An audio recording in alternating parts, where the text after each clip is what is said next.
Welcome to the Culture Think Tank, where we discuss the trends and analytics of culture facing us today. Our goal is to help provide insights and best practices organizations and leaders can use to strengthen their cultures during today's new normal. I'm Will Lindstrom, and with me here is my partner, Delise. Good morning, Delise. Good morning, Will. How are you? Doing well.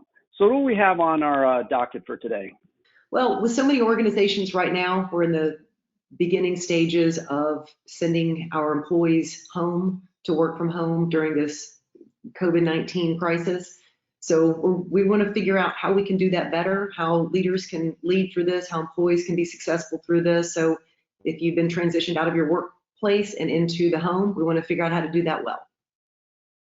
I think that's a really good topic, and I'm wondering, is that really a leadership issue, or is it like a whole workforce issue, or where do you see the true pain points being? I think it's all over the map. It's definitely an organizational issue, organizational decision, and now the government is helping us make that decision in a lot of respects. Then it becomes a leadership issue, and it's truly a personal issue with people being in their homes with their kids, dogs, roommates, friends, and how do we manage a classroom / workforce within the context of our home. You know, that's actually, it's really similar to something that we actually went through 2 years ago. So it's almost like we're facing this for the second time as an organization. Okay, well, and that's what we want to hear about. I want to know how you've done it well and what you experienced. So tell me about how you had to do this the first time that you had to deploy your employees back to their homes. Well, I would say the first time we did it wasn't successful. It was just one of those situations where it was a perfect storm where we were transitioning out of an office. We had an opportunity to send a team to Dubai to pitch a big project.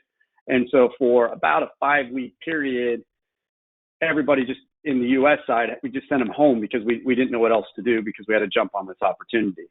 And what we really didn't appreciate out of all of this was it's one thing to work from home for a day where you have a laptop or when a child's sick or on the weekend or read email. But it's a whole nother situation where for an extended period of time, people try to work home. And we're a technical analytics group, so, we're always on computers.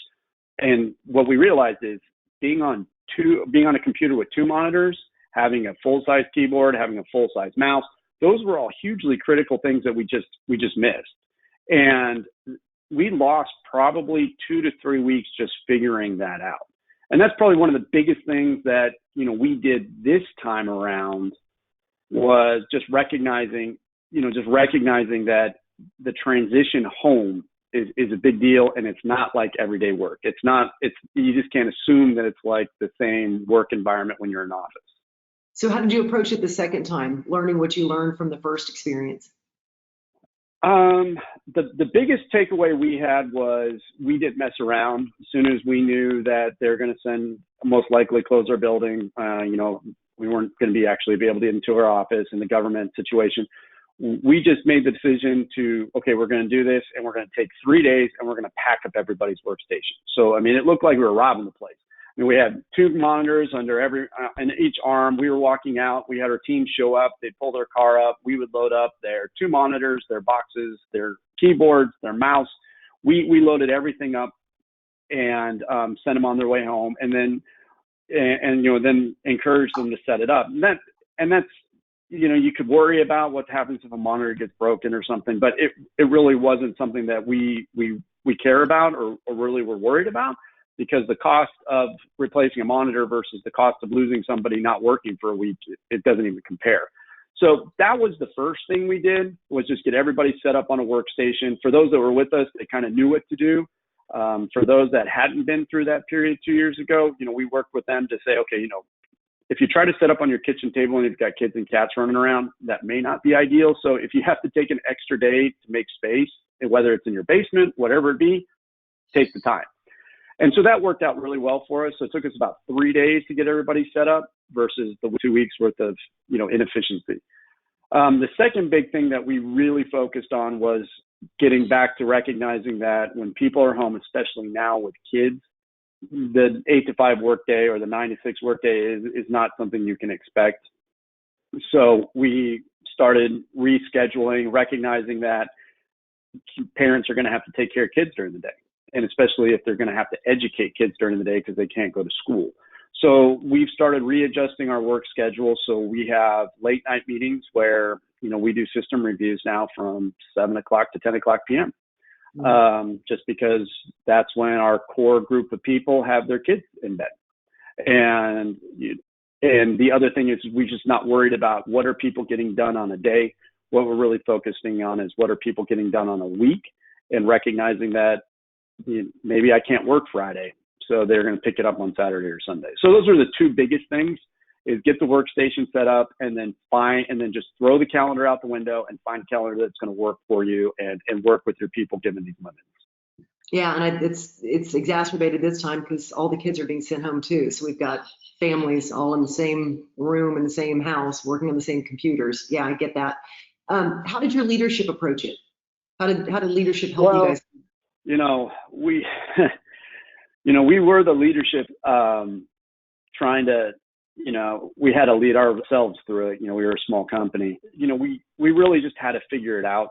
And I think the biggest thing that we had to sit down with, our managers as well as others and say, okay, throw out everything you also have to recognize you can't micromanage these people, even if you weren't thinking you were micromanaging them. Since you can't watch what they're doing, you've got to let it go, and you've got to be much, much more oriented around how do I help. So you've got to flip from I'm the one who's in charge. I've got my schedule. I've got my calendar. Here's what we're going to do. And you need to flip it and say, okay, look, I'm here to help. When you need me, text me, call me. If you need to do a technical review or you're stuck on a problem later at night or early in the morning, let me know. If we can't get to it today because my schedule doesn't line up with your schedule, let's get to it tomorrow. And just recognize that you're just going to have to be ultimately flexible. And you cannot just come down and be like, you have to do it this way because this is the way we did it. And that's the hardest transition that I had originally, because I was the one who was running the teams when we switched over to Dubai. And that was difficult. And then now it's the same type of thing with expectations, especially if you're investor funded, which we are, is just coordinating with the investors and saying, okay, look, here's how it's going to have to work. We're going to keep working. We're going to keep moving, but it's not going to be what we normally do. We're going to still hit our timelines. We have clients. We're in communication with our clients. We're going to still hit our client deadline. It's just going to be very different than how we've done it in the past. Okay. About culture and how things like this affect the organization's culture. So how did it affect your culture? The first time around, it was really disruptive. From a cultural perspective, there's a lot of frustration, particularly on my part. And actually, it's much more of a leadership issue. Like, I got really frustrated because I couldn't see what was going on, and I felt like people weren't working. Once you realize that people are working, it's just going to be different. Then we got to a point of normal. And I think that's got to be the goal, is that the goal right now is to get to some type of normal, recognizing that it's new, the work environment, how things are being done may be different, but what we're doing is still the same. We build analytics products. We do a lot of math and science type stuff, but that's what we do. So we're going to keep doing and how to get to normal. And the key to that, in my mind, is it's about trust. You've got to get them the sense of, okay, you know what, we're all remote, but we can do this. We believe in you. We're going to make this happen together. And that's that whole thing. It's about togetherness.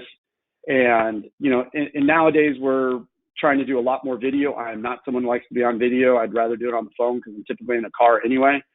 But, now we have a morning video call where everybody gets on the video. We say hi. We, let people see each other. We joke about how the size of people's coffee cups are, or whatever it might be. But just that common connection, I think, is really important now. And they need to see you, and they need to know that you're there to support them. But you're not there with the stick to beat because they didn't get it done the way we've always got it done yesterday. Right. Okay. Yeah, I get that. I think that it's exacerbated by the fear that's happening in community right now. I'm in San Antonio, and they're telling us that we're going to get in lockdown today, shelter in place. So that, then everyone gets a little bit scared. So trust is hard to build in a fearful culture. What's the one thing that you took away, or that if you were talking to people who are about to deploy their workforce, what's the one biggest takeaway that you think would be the most helpful to transition this successfully? The one thing, it's easy. I mean, you touched on it. It's trust. You have to trust and confidence, but I guess is the same thing. But you have to let your people know that you trust them as a leader. So you got to let them know that I believe in you. We're going to make this happen. We have the ability to make it through this. It's going to be different, but we're there for you. And I think you got to look at it as like an equation. So trust is a function or a formula of a couple of things. So you got to communicate. Just communicate. You got to be supportive. And as a leader, for me personally, because I'm very much a go guy, it's about having pace and taking a deep breath and going, okay, why didn't we get it done today? Okay, I see that. How are we going to adjust what we're doing, recognizing that we kind of have a 24-hour day now? And when do you need me to be available? 10 o'clock, 11 o'clock? When do you need me to be available and I'll be there to help you? Or when do you need someone else's support to be there and we'll all make this happen? But it comes down to trust. You just got to build up that sense of trust and belief and let them know that you believe in them and you're just going to let them rip. And, right now we're a little bit behind, but we're catching back up and we're moving at a really good pace right now. So I'm happy and very proud of how our guys and girls are performing. Good. Well, I appreciate that. And thanks for sharing that with us. At the Culture Think Tank, we like to end each one of these sessions with some key takeaways, some best practices. So what I heard you say is giving your employees some time to prepare to get their workstation ready. And that might be, that may be some trial and error, especially given with kids in the house. To think about a new normal, that 8 to 5 is not going to be anyone's new normal anymore. So we're going to have to figure out how do we adjust to that. We've got kids working on the computer, parents working on the computer, everyone trying to create their own space. I think the new currency is about flexibility and patience. We're going to have to be patient and flexible with our workforce. And regarding trust, I think there's something specific there. I think that we talk about getting back to a normal, getting back to some sort of new normal. And I think normal is built on predictability. And if we establish something that's predictable, a pattern, a routine, that our executives can allow their employees to get that predictability, then trust can grow in that environment. In an unpredictable, chaotic environment, trust just is not going to grow. So I think if we can create some predictability with our employees, with each other, then we have an opportunity to allow trust to start to thrive. So that would be the key takeaways from what you talked to us about today, Will. Yeah, and I think you summarized those points up really well. And, we're wrapping up here. So please join us. We're going to continue to look at all the disruptions and the impacts that this transition is causing as we move more and more people from home. And we'll be joined by Jim Urban, founder and CEO of Urban Associates out of Austin, Texas, who will share his experience and lessons he's learned after transitioning his entire workforce or his entire team for the first time from office to a work environment. So I think it'll be a really kind of fun conversation, and I look forward to our next discussion. Thank you so much. Thanks for sharing your words with us, and stay safe, y'all. All righty. Bye, everybody.